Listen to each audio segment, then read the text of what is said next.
in September or Well, yeah. Like, she got coached to go to school and close her home. Oh, yeah, Which sucks. We were excited because my son's got ADHD and the teacher has ADHD, so she can understand. Yeah, understand. Yeah, that's good. So we'll see what happens.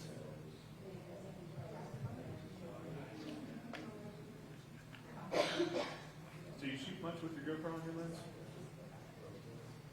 Not only for a while. But You don't have to now. I shoot 4K.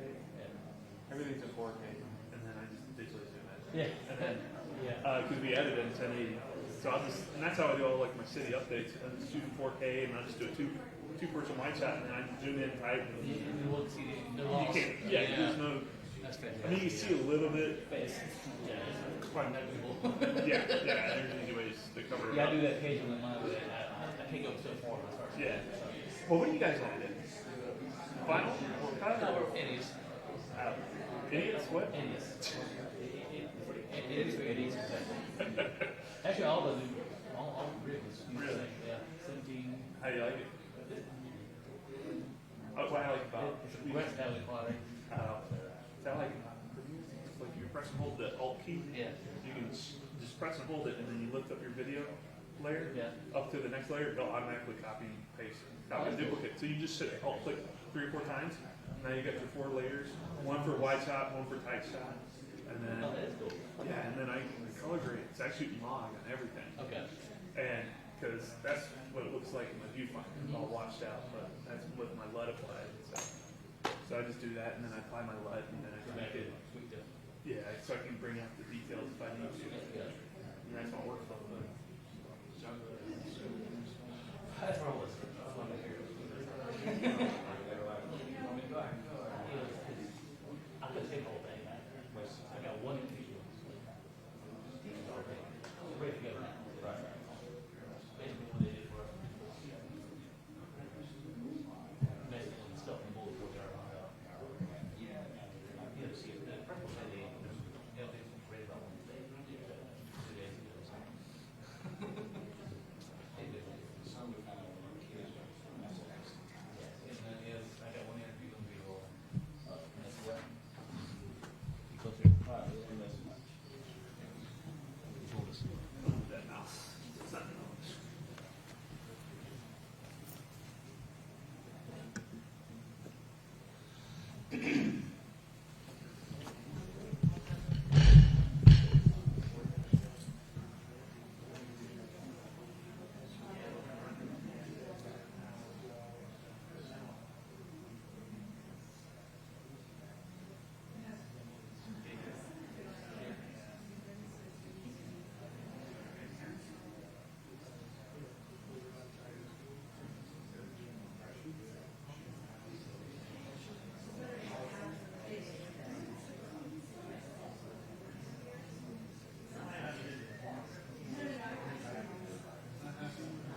I kept telling the vendors, it's the link server.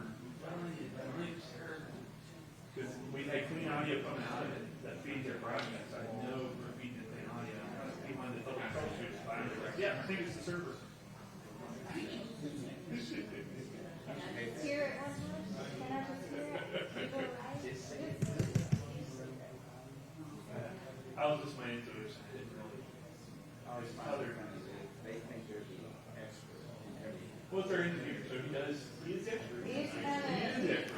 yeah. And you do want to troubleshoot it and do signal testing and pull things out. Because it could have been something else. It could have been like some weird static coming in that just was messing up the server. But it's troubleshoot.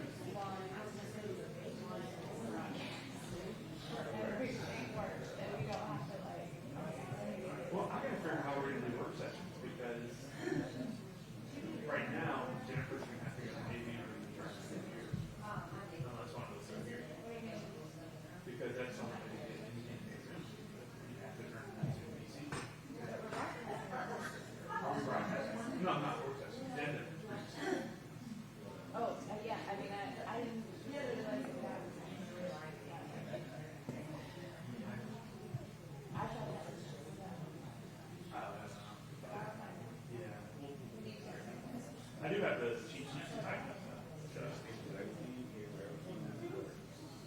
Well, that's the problem. For everything that works for broadcast, I have to do it. Or me sharing or maybe one. But somebody has to be in the back. I like the way you say it, Ray. I've been arguing for it for a while. So here's what I would do.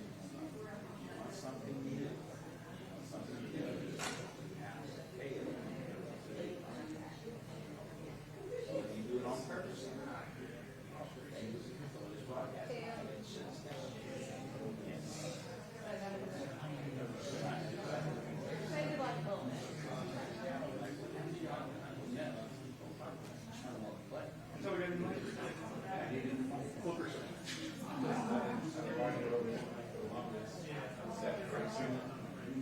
Well, I told you, did I tell you what I did with Lou for Lou years ago? She went to the hurricane, back when they had all the hurricanes, back when I was still a reporter, and she lost her windsock at the hurricane on her soccer night. And I saw her one day, she totally saw her. I get you back, I got you fixed. So I went to Joanne's and I bought the tackiest purple polka dot, pink and purple polka dot for her. And some open cell phone, I made a custom thing for her and I said, all right, put it on next time, I'll make sure I get every wide shot. Press conference, I shoot. So that's how I was getting very big.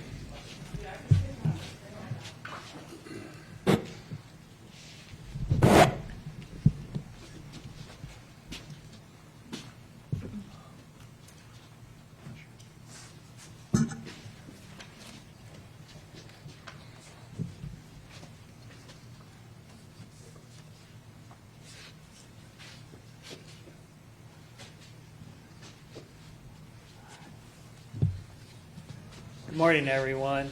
My name's Don Connolly. I'm the Public Information Officer for the United States Attorney's Office.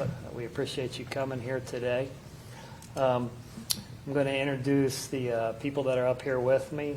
Jason Ziegler is the acting resident agent in charge of the ATF office in Fayetteville. Next to him is Caroline Webb, an assistant U.S. attorney who helped prosecute this case. Benny Mims is next to her. He's the special agent in charge of ATF out of Charlotte, but he has North and South Carolina responsibilities. Scott Lemon is next to him. He's the chief of our OCDEF section, and he also prosecuted this case. To the far right is Chief Gina Hawkins, the Fayetteville Police Chief, and next to her is my boss, the United States Attorney Michael Easley. He was sworn in this position on November 26, 2021. Prior to his appointment, he was a partner with the McGuire Woods law firm. He was born in Southport. He attended the University of North Carolina, where he graduated with honors and distinction. And he later received his law degree with honors from the University of North Carolina School of Law. He brought a lot of experience to our office, and he has a lot of energy, and I think you'll see that in this press conference. Thank you very much. Michael? Thank you, Tom.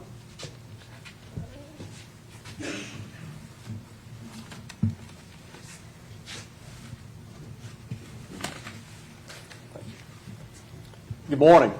I'm United States Attorney Michael Easley for the Eastern District of North Carolina, here today with Chief Gina Hawkins of the Fayetteville Police Department and Special Agent in charge of the ATF, Benny Mims, two law enforcement leaders with national reputations for integrity and deep commitment to community engagement and support.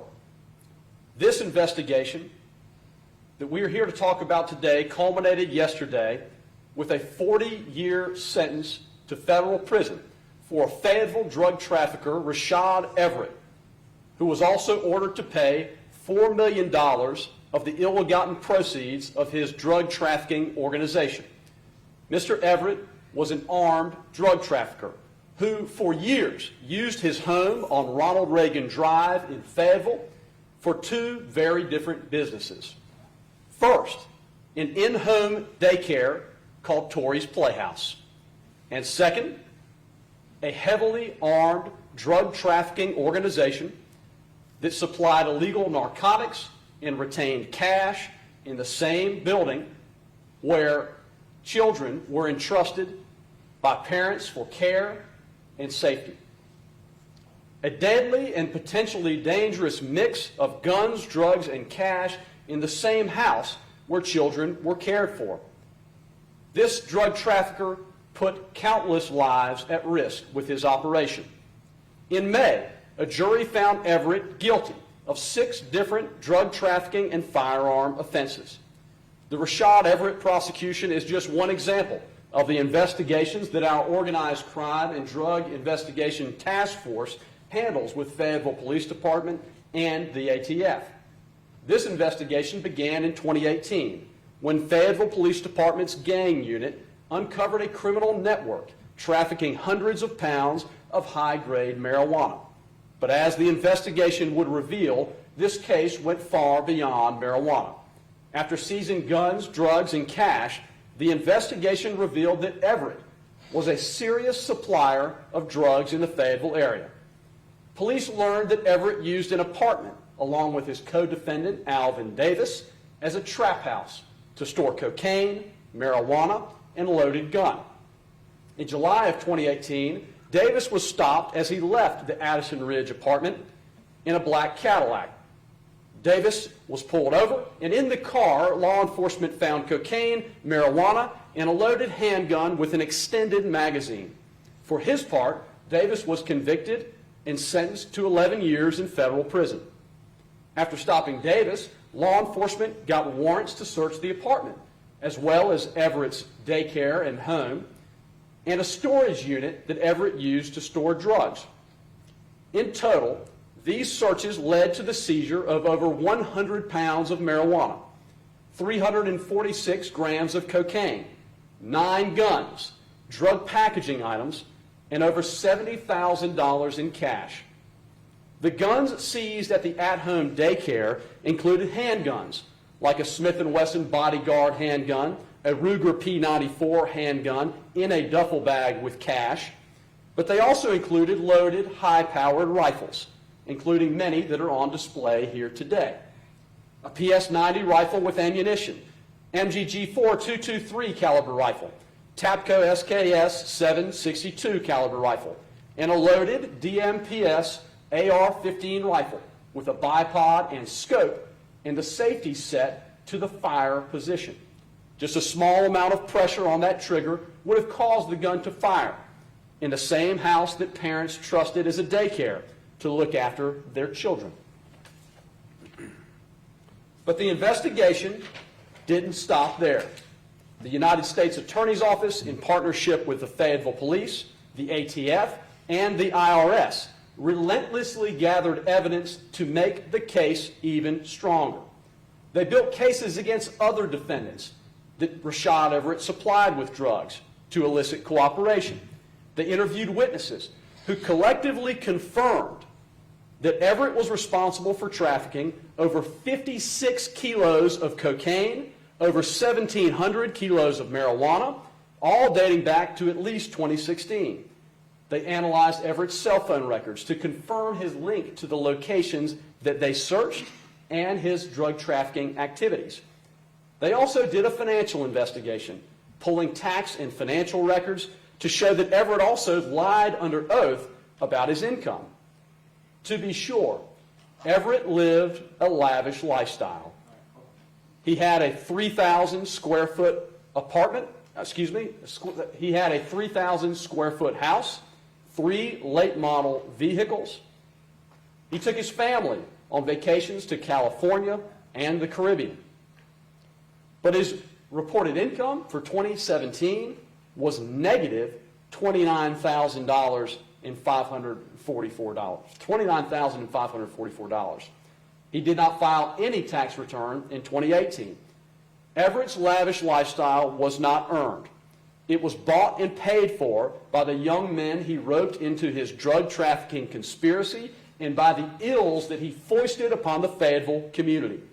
At trial, witnesses testified under oath that Everett sold kilogram quantities of cocaine in Fayetteville and would also travel to California and Colorado to have mules bring high-grade marijuana back to the Fayetteville area where he would sell it for profit. At every turn of this investigation, Reshod Everett used lies, deceit, and intimidation to try to avoid accountability for his wrongdoing. While state charges were pending, Everett launched a campaign of deception in the news media and on social media to unfairly attack the Fayetteville Police Department and the Cumberland County District Attorney's Office. He claimed that he was framed by police, that they had planted evidence, including over 100 pounds of drugs that were found at locations that were attached to Everett.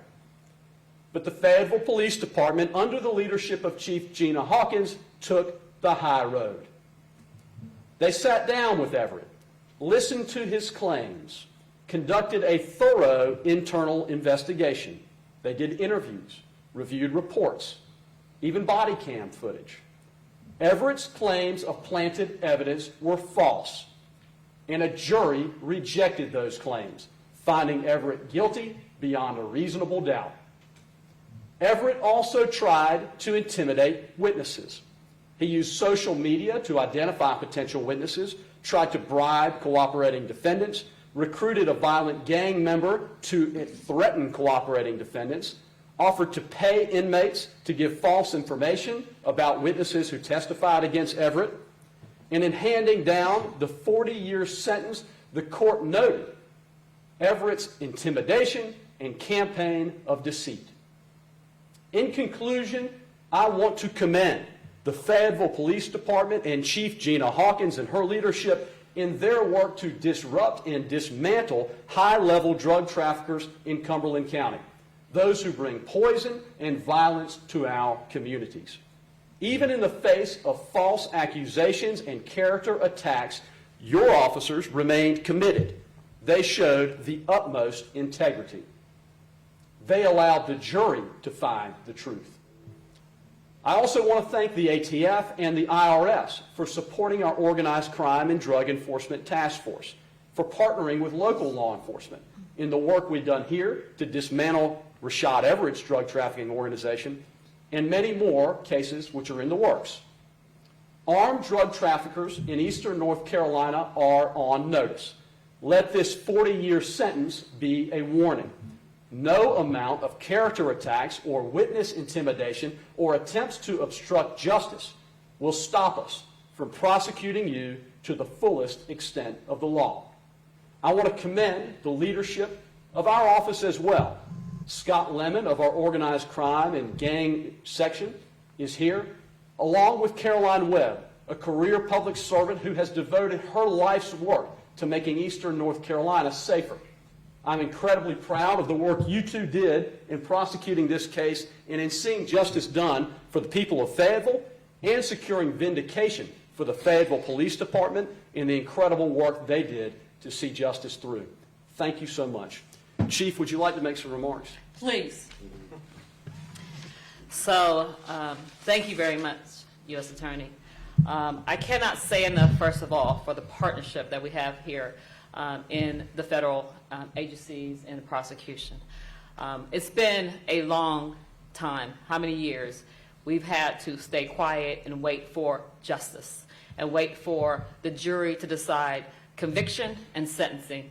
It's been a long time for our officers, our agency, our community to find out the truth.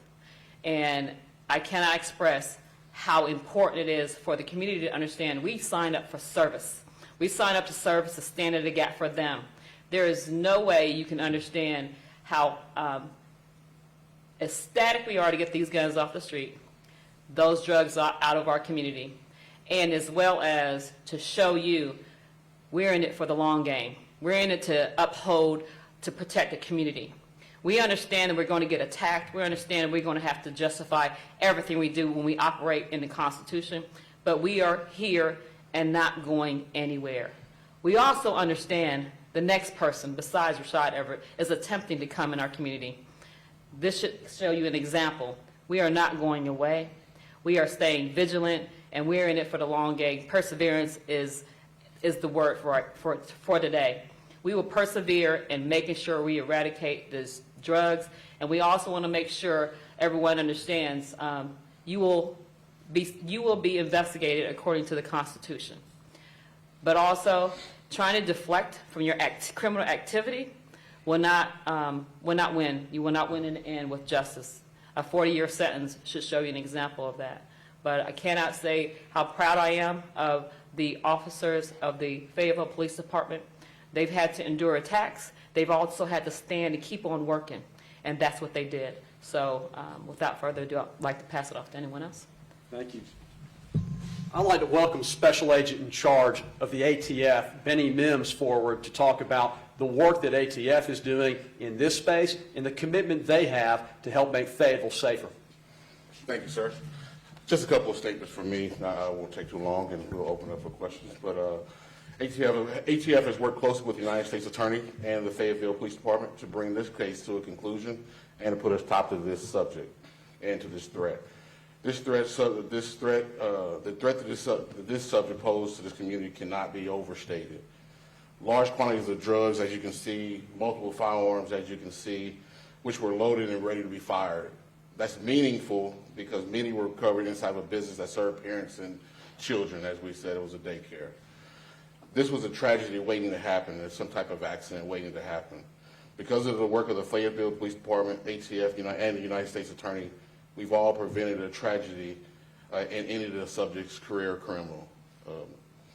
This case is yet another example of a successful partnership between law enforcement agencies working together to make our community safer. So just wanted to say thank you to the case agents, ATF and Fayetteville Police Department and the United States Attorneys that actually put in all the work. So I'll turn it back over to the United States Attorney. Thank you. We can try to answer some questions.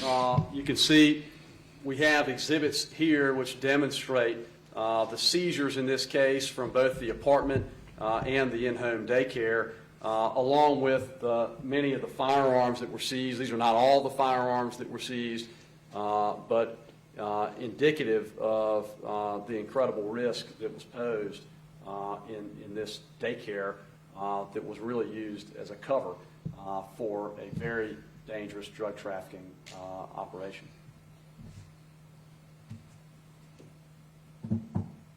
You were thorough. I have a question regarding like his wife and the coworkers that were inside the daycare. Because my understanding, one of the coworkers actually had a storage facility in her name that had drugs and stuff in it. Where are we at with those individuals? I can speak to that. Yeah, I mean, first I'll say our investigations never stop, and we always follow the law and the facts where they lead. But I'll invite up Scott Lemon to share a little bit on some of these ancillary but related players. As to those particular individuals, Victoria Everett was not charged in our indictment, and Latasha Sinkler, I believe, was the person who was living in the home who you mentioned. She was charged with state charges. I think those were dismissed, and she was not charged in the federal case. All right, thank you. One other question. Yes, sir. When you look at Everett's organization that he had going on, are there any other defendants that are still looking at being prosecuted, or was he kind of like, are you going above him where he was getting his product from, that kind of thing? Yeah, all I can say right now is that our investigations in the federal system do not stop, and we will continue to follow the law and the facts wherever they lead. In all of these cases, we will elicit cooperation, and defendants and drug traffickers ought to know that your only path is to cooperate with law enforcement and give up a life of crime. And we want to do all we can to do as we did here and build little cases bigger and bigger and bigger, to cut off the sources of supply for these dangerous drugs, but also to raise awareness and send a message to those who would try to engage in illicit behavior and take shortcuts. That is not a path forward, and you will face accountability. Thank you. Thank you.